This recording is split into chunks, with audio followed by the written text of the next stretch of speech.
Australians living in the peri-urban, and particularly those who live in southeast Australia where our bushfire danger is the greatest, are vulnerable to bushfires for a number of reasons. Firstly, they often don't have a lot of experience of the bush. They've often moved there from more suburban environments.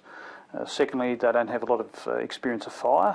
They might experience fire just once in their lifetime, and that fire might be quite mild. And thirdly, they don't take preparations to prepare for bushfire because they don't understand the risk that they face.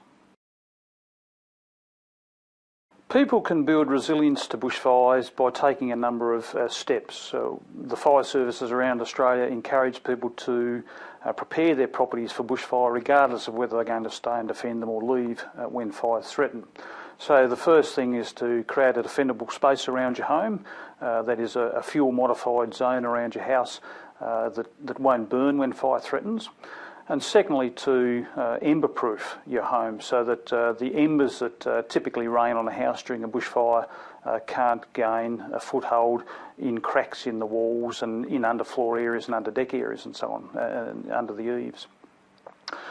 People also need to make a decision well in advance of a fire about whether they're going to stay and defend their home, if they've prepared it, or indeed if they're going to leave. And if they're going to leave, they need to make sure that they leave early enough so they're not at risk from the fire while they're driving along their chosen egress route.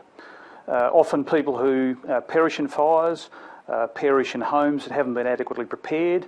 The people have waited to see for far too long and have not left until the fire's climbing over the back fence, and have then tried to flee along a road that is shrouded in smoke. People run into trees or they're overtaken by the fire and unfortunately die in their cars or die fleeing on foot. So it's important that people do plan what they're going to do to prepare their homes and themselves for fire, and then carry out those plans when fires threaten.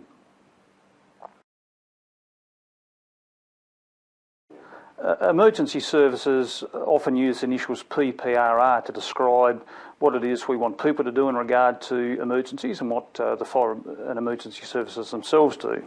PPRR stands for Prevention, Preparedness, Response and Recovery. And we've been encouraging people to prevent fires for many decades. More recently, we're encouraging the community to prepare for fires and also to respond appropriately when fires occur, just as firefighters prepare for fires and respond when fires occur.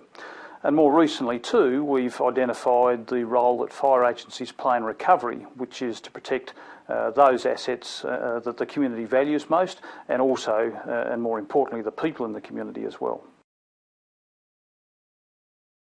Following the release of the Bushfires Royal Commission's interim report in August last year, the fire agencies around the country, in concert with a number of other emergency services, Bureau of Meteorology, researchers and others, developed new fire danger ratings for Australia that include now a code catastrophic, which is for those fires burning with a fire danger index above 100.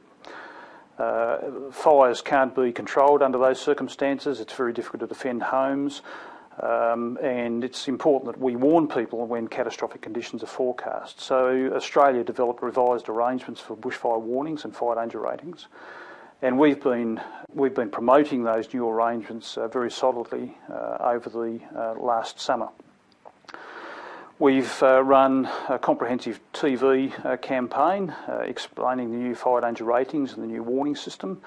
We've had press advertising and inserts in daily newspapers that have been delivered across the state.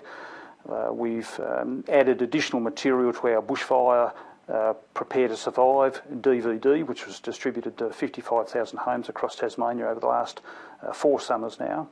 And we've developed a complimentary booklet for those that don't have access to DVDs. And we also have comprehensive information available on our website.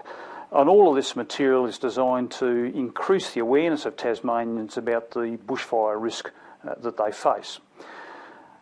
Unfortunately though, while Tasmanians are as bushfire aware as the rest of the Australian community, that doesn't necessarily translate into action.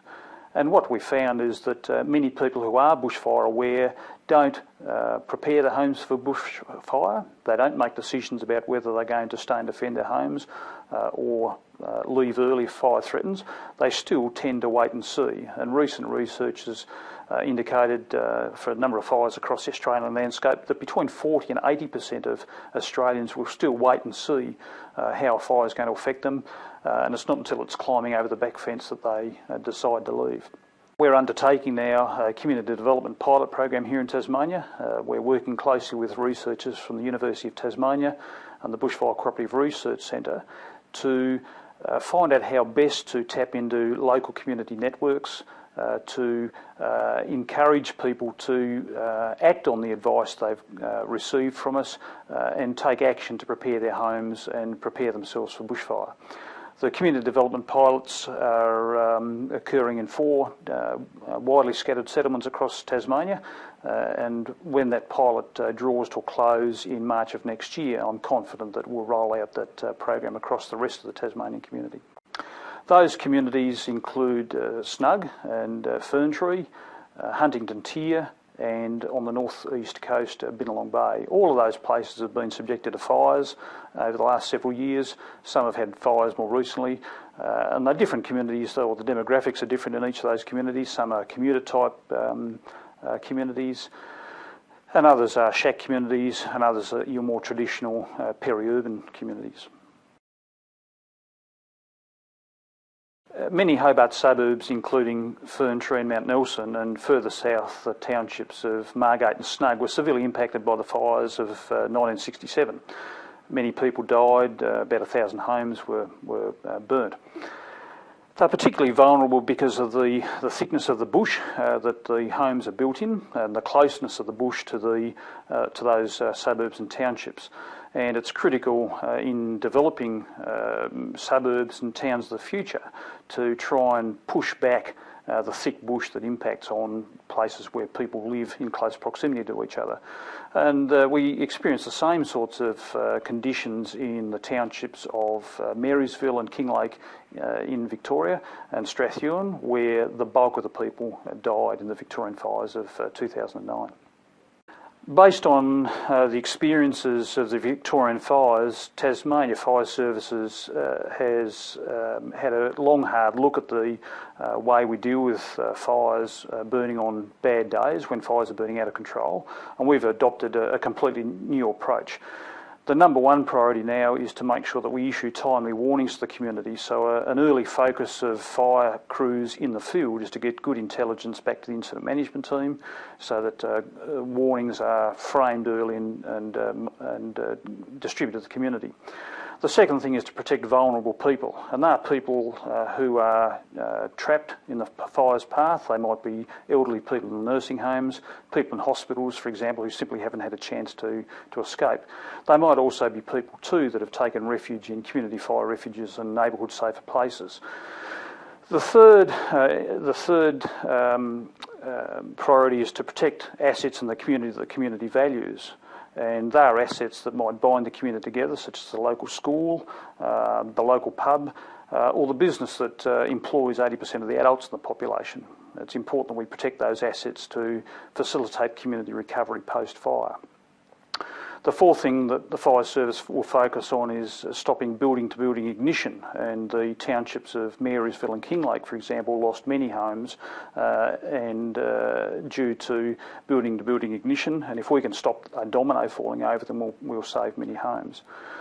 The next priority is to protect more isolated properties, assuming we've got the resources available to do that. And the final option, the last option, will be to actually fight the fire. And we won't actually try and fight the fire until later in the day when conditions are moderated.